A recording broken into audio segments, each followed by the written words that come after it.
Olá, eu sou a Júlia Golini, sou coordenadora técnica da empresa Mapa Avaliações. Eu sou psicóloga e atuo na Mapa entendendo pessoas e diagnosticando organizações há mais de 4 anos. Sou pós-graduanda em Psicologia Organizacional e Gestão de Pessoas e hoje o nosso conteúdo é para auxiliar a esclarecer alguns pontos essenciais relacionados à experiência do colaborador.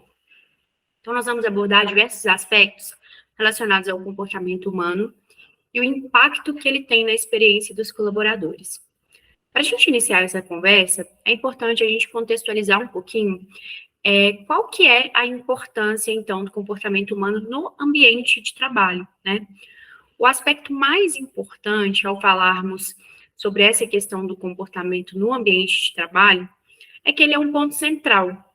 Parece óbvio dizer isso, né? Mas a empresa é feita de pessoas. Então, sem entender sobre pessoas, os processos sempre vão ficar no nível superficial. Então, a gente considera o comportamento como um dos ativos mais poderosos no ambiente de trabalho. Isso porque as pessoas elas vão responder ao ambiente que elas encontram no seu dia a dia. Então, além da importância de entender e desenvolver as melhores condições de trabalho, é preciso pensar em como elas afetam as pessoas que estão executando a atividade.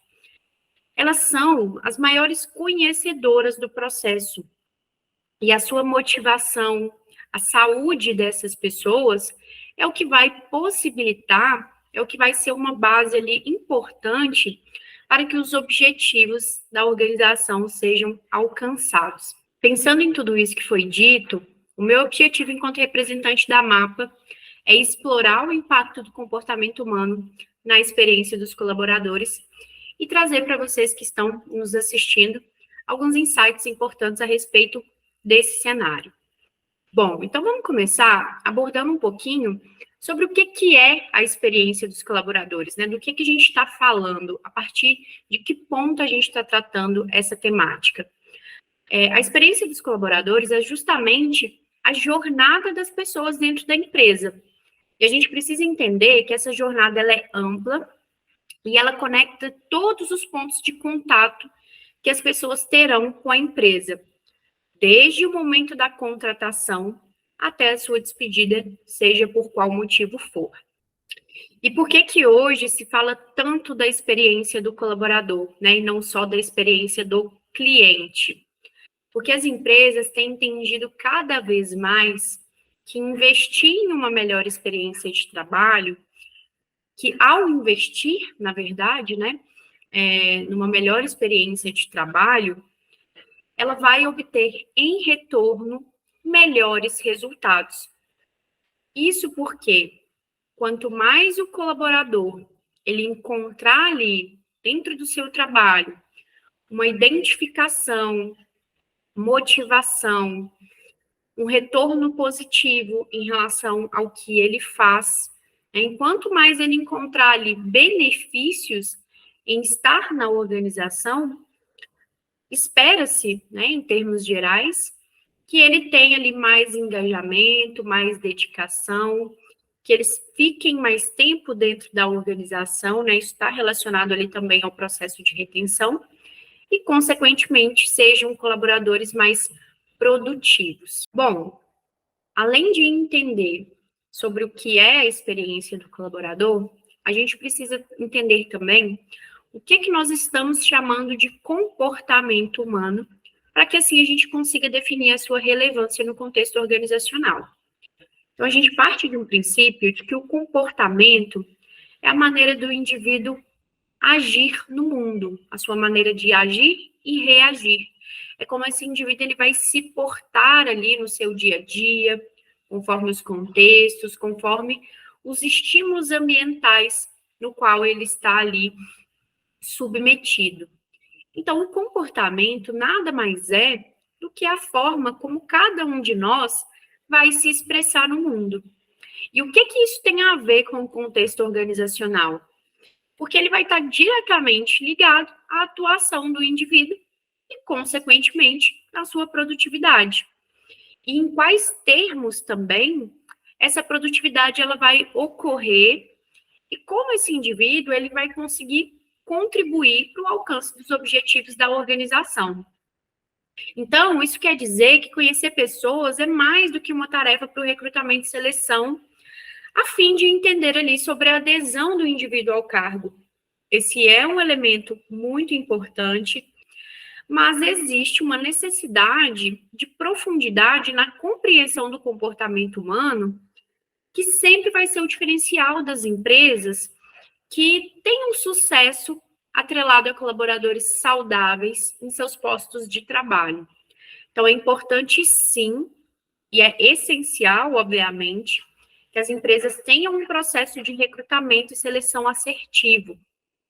Mas entender pessoas vai muito além de colocar a pessoa certa no lugar certo. E isso vai impactar em todo o processo ali de chegada, adaptação, adequação do indivíduo à empresa e permanência desse indivíduo de uma forma produtiva. A gente precisa entender que o ser humano é a maior potência de uma organização. Ainda que grande parte da organização tenha ali como insumo os seus produtos, por exemplo, de base tecnológica, sempre vão haver pessoas por trás das operações e estratégias que fundamentam o negócio.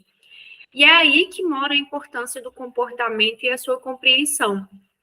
Porque nesse processo, essa compreensão, né, é ela que vai tornar possível trabalhar estrategicamente com o melhor insumo da empresa, que são as pessoas. E um ponto essencial para se lembrar quando a gente está tratando disso é saber quem é o seu público de contratação e retenção. Né? Então, se a gente pode fazer um primeiro levantamento da importância do comportamento na experiência do colaborador, é saber justamente quem são essas pessoas que trabalham para essa empresa e quem são as pessoas que a empresa espera, né, atuar ali no dia a dia. Né? Então, são dois aspectos distintos, mas que estão tratando de um mesmo processo de entendimento. Então, às vezes, a empresa ela não está ali vendo resultados, justamente porque o processo de contratação ele aconteceu de uma forma muito díspar daquilo que a empresa ela espera da atuação dessas pessoas, do perfil que é esperado, às vezes uma questão ali de um fit cultural que não está tão assertivo, ou até de definições internas da empresa ali, que ainda não estão tão bem articuladas, dificultando a definição de alguns perfis, de alguns comportamentos, alguns valores que são esperados dessas pessoas. Então, é preciso que a empresa tenha essas definições, essas articulações bem estabelecidas. É um início ali bastante importante quando a gente fala do processo de experiência do colaborador. E, posteriormente, ela vai conseguir ali ir fazendo uma definição cada vez mais adequada e assertiva de quem que é esse público de contratação e retenção.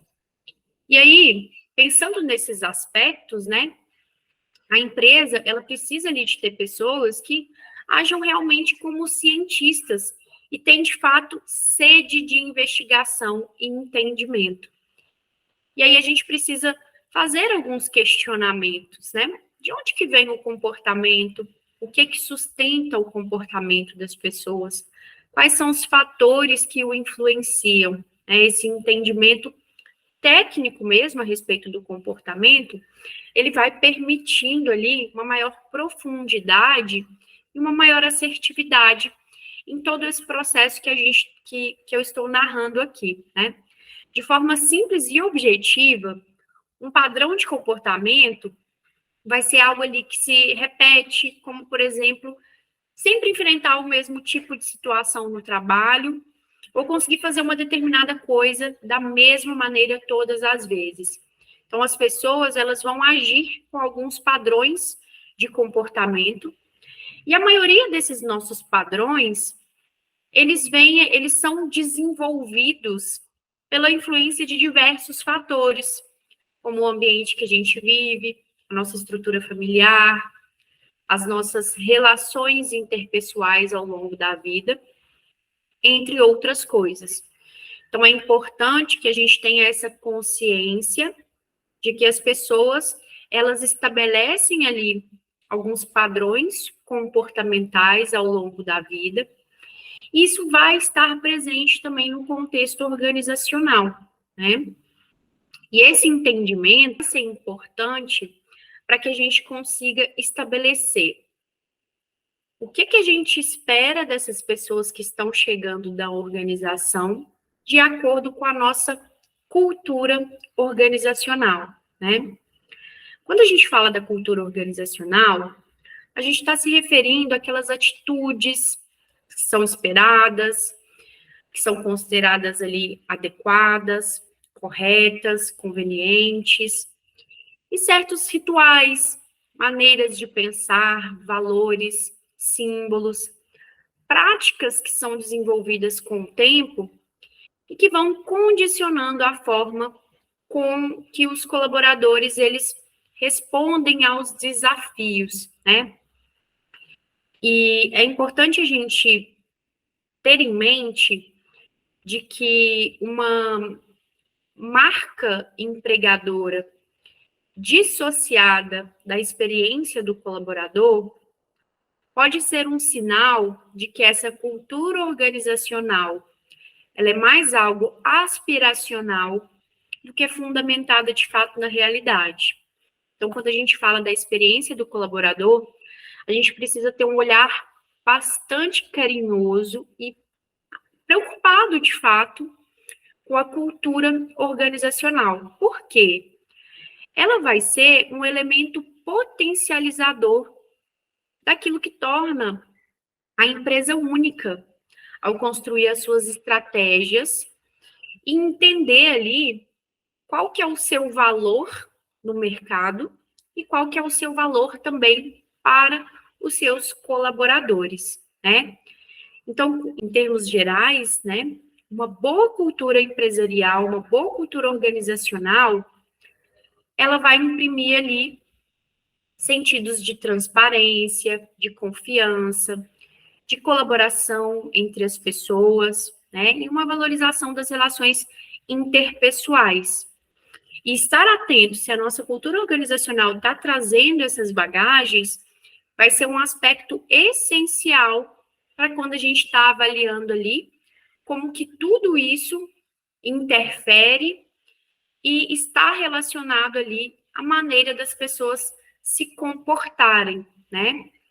E o comportamento, ele afeta diretamente as relações interpessoais, o clima de trabalho, né? Então, as pessoas que trabalham na nossa organização, elas são os nossos principais embaixadores, né? Os embaixadores da marca daquela empresa, do registro que aquela empresa deseja ali imprimir no mercado de trabalho, né?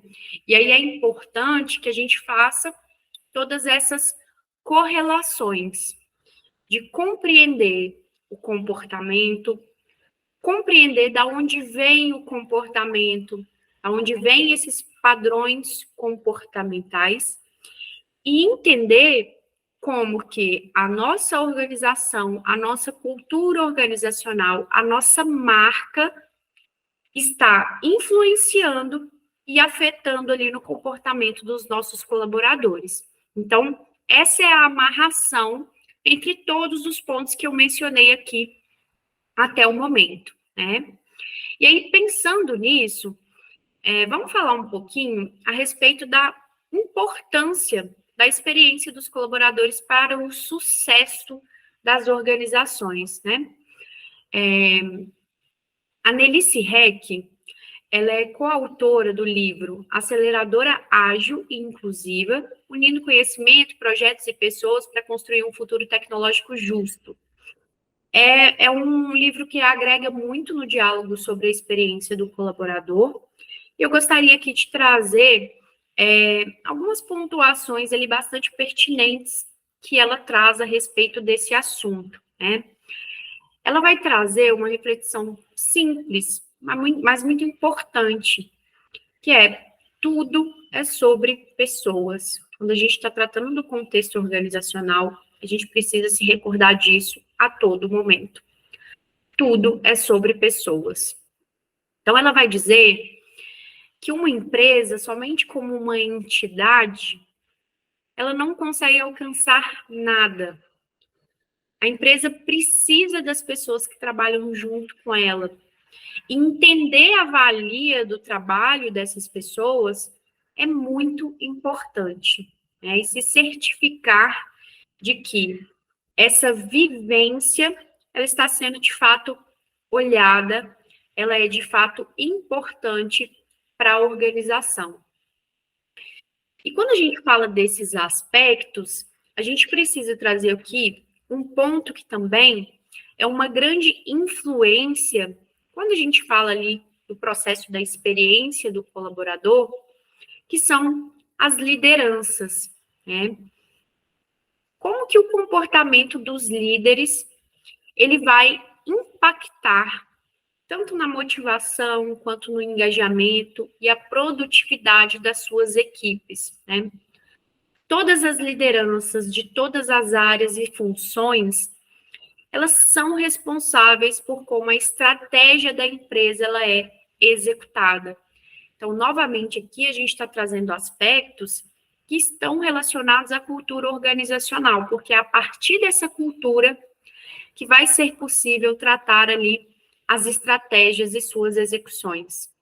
E se as pessoas, de forma geral, os colaboradores, de forma geral, são embaixadores da marca da empresa perante o mercado de trabalho, quando a gente fala das relações interpessoais dentro da organização, as lideranças vão ser os principais embaixadores dessa estratégia e dessa cultura para as suas equipes. Então, de forma alguma, a gente pode falar aqui da experiência do colaborador sem citar as lideranças e a sua importância nesse cenário, né? O comportamento e as atitudes praticadas pelos líderes, eles são essenciais para o fortalecimento da marca empregadora, da cultura de vivência real dela, né, de vivência real dessa cultura organizacional, que é o que eu mencionei, do líder ser, então, o embaixador ali da marca para os seus liderados. Então, os líderes, eles vão ser o pilar da motivação, do engajamento e da produtividade das suas equipes. E, principalmente por esse motivo, é necessário que a empresa cuide e desenvolva esses líderes, alinhe as expectativas para que eles possam ser o porta-voz da cultura da empresa através realmente, de fato, né, dessa vivência real. Um aspecto muito relevante é a abordagem da saúde emocional dentro das organizações.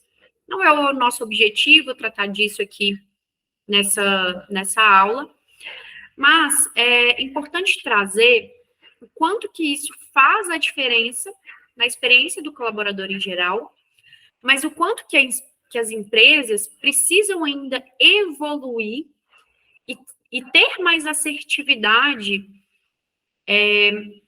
no processo ali de ter um contexto mais saudável e, principalmente, em prezar pela saúde emocional dos seus líderes.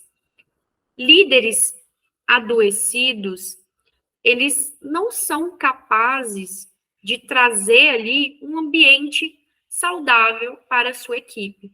E a gente sabe que isso vai trazer consequências em todos os outros pontos que nós já citamos, de motivação, engajamento, produtividade. Então, quando a gente fala das lideranças, é bem importante aqui destacar uma ação importante, que é de se atentar à saúde emocional dos liderados, ter estratégias de promoção de saúde emocional e prevenção ao adoecimento dentro do contexto de trabalho.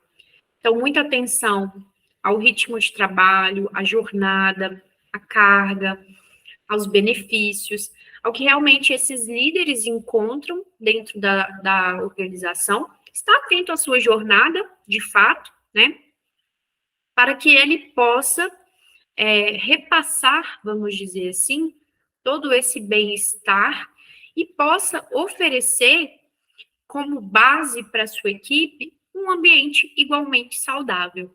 Bom, então a gente já sabe que a jornada dos líderes é de extrema importância para que todos os colaboradores na organização tenham ali também uma experiência positiva em relação à sua vivência de trabalho na empresa.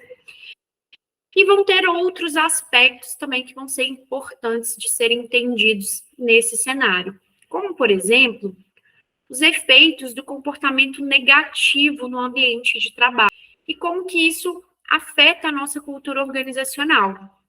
Então, quando a gente tem comportamentos extremamente desalinhados com aquilo que é considerado como o mais assertivo, ou aquilo que é o esperado, aquilo que é o valor da empresa, isso traz consequências na maneira como a empresa é vista diante do mercado, inclusive. Mas antes de olhar exclusivamente para o comportamento a partir de uma culpabilização individual, a gente precisa entender diversos fatores, como, por exemplo, quais são as condições de trabalho desse colaborador? Elas estão, de fato, adequadas? Ele tem tudo que ele precisa para executar a sua atividade da melhor forma, da maneira mais assertiva, da maneira mais produtiva, da maneira mais engajada? Ele encontra todos os insumos, ele tem um ambiente saudável para trabalhar, que facilite o seu processo de engajamento e de motivação? Como que é a liderança desse colaborador? Essa liderança está bem ou essa liderança está adoecida? Essa liderança consegue trazer ali os aspectos necessários para que esse colaborador entenda as suas atividades, tenha um bom planejamento, trabalhe ali com o processo de desenvolvimento da sua equipe de uma maneira adequada? O relacionamento interpessoal, essa relação com as hierarquias, ela está se dando de uma maneira adequada?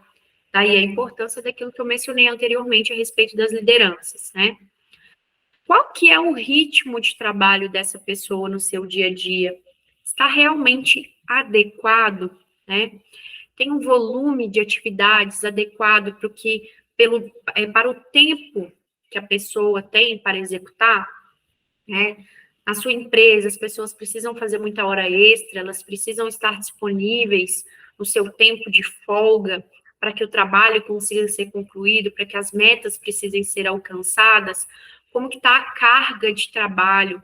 Como que é o nível de exigência cognitiva? Está adequado para aquilo que as pessoas demonstram a capacidade?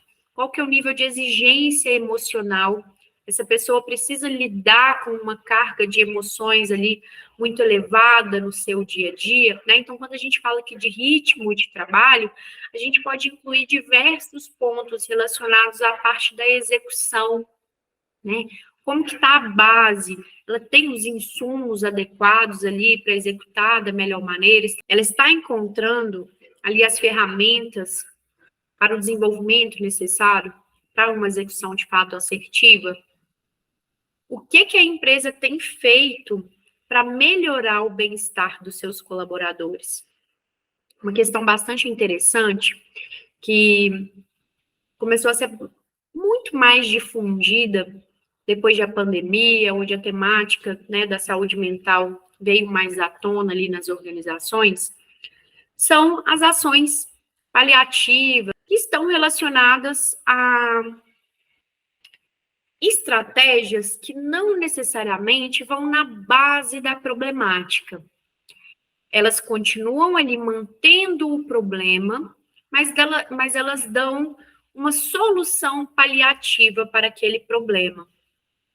Não que não são estratégias importantes, elas precisam sim existir. Mas, por exemplo, ficou muito difundido as técnicas de mindfulness, da utilização ali da meditação, da yoga no ambiente de trabalho, ambiente de descanso, de atividade física, a própria motivação por parte da empresa, né, para que esses colaboradores façam atividades físicas, né? Mas a gente precisa voltar lá nas condições de trabalho e entender. Adianta a empresa oferecer o Gympass, mas essa pessoa precisa fazer tanta hora extra que ela não tem tempo de ir à academia? Então, veja bem, quando eu falo de uma estratégia que não resolve o problema em si, mas dá uma suposta solução, é disso.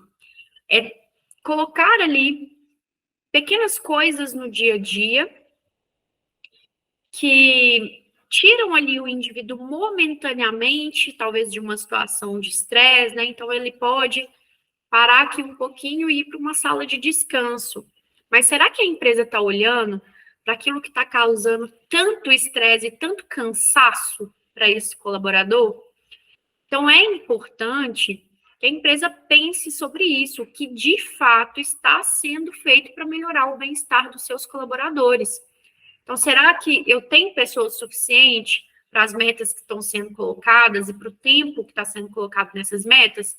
Ou será que eu preciso flexibilizar mais o tempo? Ou será que eu preciso contratar mais pessoas? Será que as pessoas têm as ferramentas necessárias?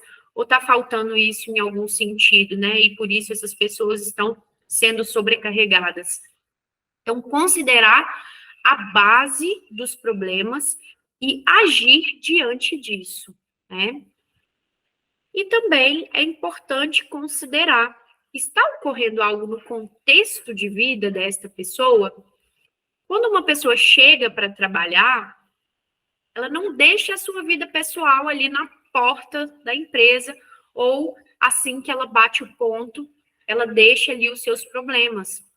É óbvio que a inteligência emocional, as pessoas terem ali boas estratégias de enfrentamento para as adversidades do dia a dia, são questões ali comportamentais, aspectos psicológicos e de personalidade, em termos gerais, muito relevantes e muito importantes a serem considerados, por exemplo, no momento da contratação ou como proposta de desenvolvimento ali para o colaborador no dia a dia.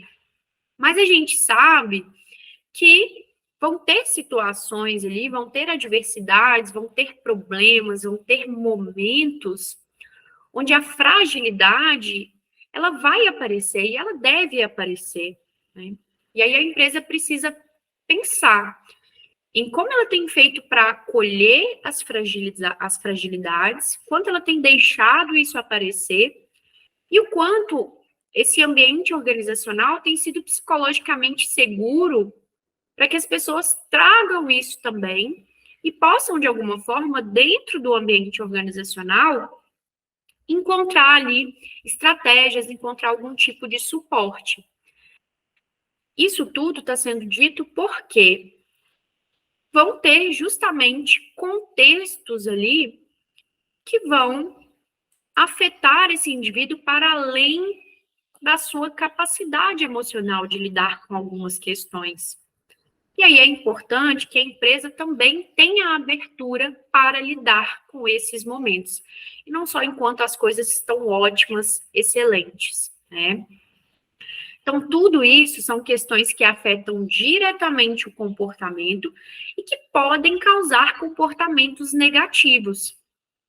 Considerar tudo isso vai servir para que as empresas não adotem estratégias punitivas e que centralizem as questões negativas única e exclusivamente no comportamento, retirando a sua responsabilidade diante daquilo, né? Então, são muitas perguntas e cenários que podem e devem ser avaliados, até para entender se quando um comportamento considerado negativo ele é manifestado, ele não está ali também como uma forma de denunciar, por exemplo, más condições de trabalho, um adoecimento emocional, burnout, por exemplo, e de diversas condições ali, talvez inadequadas de trabalho, ok? É preciso se perguntar sobre a cultura da empresa. Ela está só no papel? Ou essa cultura organizacional positiva, engajadora, motivadora, ela é uma vivência para esses colaboradores. É importante que seja, de fato, uma vivência, né? Ainda nesse cenário, falando de cultura organizacional, como que isso está relacionado, né, ao comportamento, como que a gente enxerga essas correlações dentro do ambiente organizacional, a gente precisa pincelar a questão da valorização da diversidade e da inclusão. Também é um aspecto bastante importante. Não adianta ser uma empresa super colorida, com diversidade, por exemplo, nas suas campanhas, e divulgar ali diversas promessas, ter ali nas suas estratégias faladas, vamos dizer assim, muitas promessas nesse sentido, mas não ter um cumprimento disso dentro ali do dia a dia, dentro da vivência real desse colaborador. Então, isso quer dizer que é preciso vivenciar e se engajar pela diversidade e estar preparado para que isso gere na cultura organizacional dessa empresa, né? Um ambiente mais dinâmico e um ambiente mais questionador. Então, quando nós falamos de diversidade e inclusão, nós estamos falando principalmente de um ambiente de dinamismo, diversidade de culturas, de realidades socioeconômicas, de cenários, de contextos de vida, de diversidade familiar, de diversidade de gênero, de diversidade racial, porque tudo isso, todos esses aspectos, vão trazer ali diversas formas de ser, de pensar, de agir no mundo, diversas visões sobre uma mesma situação. E, consequentemente, isso implica em um ambiente mais questionador. Alguns estudos, eles mostram que as equipes mais diversas, elas são mais produtivas. Isso porque ela consegue abarcar diversas visões de mundo, ambientes, pontos de vista, e assim o status quo ele vai ser cada vez mais questionado, e um aspecto muito positivo disso é que se tem cada vez mais possibilidades de romper barreiras, de quebrar paradigmas e de crescer atendendo as pessoas de formas diferentes, dentro das suas diferenças, claro, atrelado ali à estratégia da empresa. E isso é um benefício muito grande quando a gente fala da experiência do colaborador. Porque certamente uma empresa com diversidade e inclusão, espera-se que a gente tenha representatividade de pessoas, e isso faz toda a diferença para um ambiente mais saudável, para um ambiente onde as pessoas se sintam mais acolhidas, mais adequadas, onde as pessoas, de fato, se enxerguem ali no seu ambiente de trabalho, né? E como, então, que a gente pode aprofundar os estudos da organização a respeito das pessoas e a sua relação com o trabalho, né? O ponto central que a gente precisa destacar, que isso vai acontecer através de dados qualificados. A tomada de decisão baseada em dados, ela é de extrema importância e ela deve acontecer com essa base, né?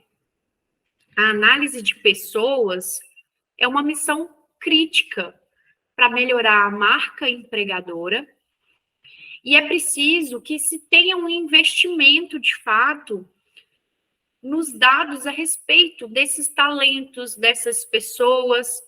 É preciso investir em tecnologias que tenham ali a capacidade de extrair insights através desses dados, serviços que sejam capazes de trazer para a organização insights valiosos a respeito dessas pessoas, a respeito da sua personalidade, das suas questões psicológicas, do seu comportamento, e através deles se consiga impulsionar a estratégia da organização de forma cada vez mais assertiva e mais adequada. Bom, e como que nós podemos, então, adquirir esses dados qualificados? Utilizando métodos e ferramentas de coleta de dados que sejam confiáveis e baseadas ali em cientificidade na sua construção.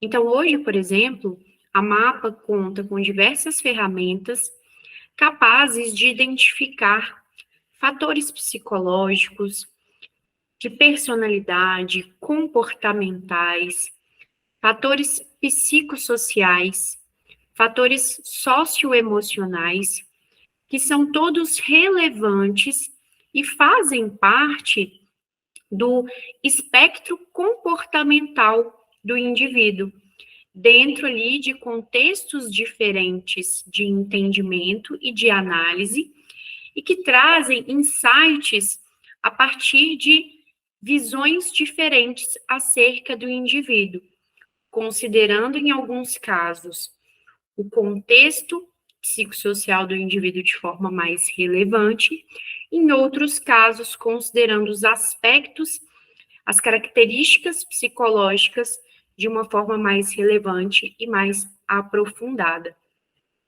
As nossas ferramentas são construídas com base em todo o know-how e a experiência que a Mapa tem ao entender o ser humano e o contexto de trabalho. A utilização dessas ferramentas, como, por exemplo, o nosso teste de personalidade Mapa, é uma efetiva maneira de se entender esses indivíduos, de conseguir fazer um mapeamento, seja ele coletivo ou individual, e ter um ponto de partida através de dados extremamente qualificados e direcionados para o que é preciso ser entendido nesse contexto de reconhecimento e entendimento de pessoas.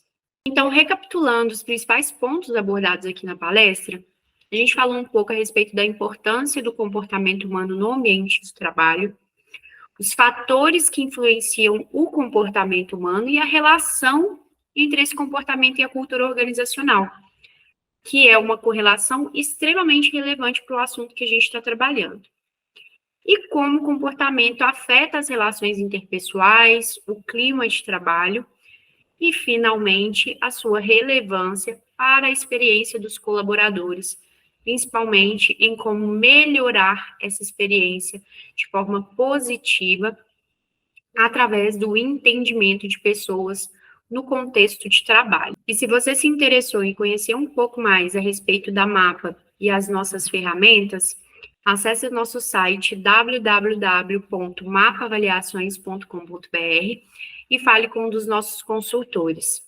Eu gostaria de agradecer o convite do RH Top Sync e fica aqui o meu convite para continuar o diálogo sobre o tema e buscar soluções para melhorar a experiência dos colaboradores no ambiente de trabalho. Eu tenho certeza que a Mapa tem os melhores serviços e soluções voltadas para o que você precisa nesse contexto. Até a próxima oportunidade. Um abraço.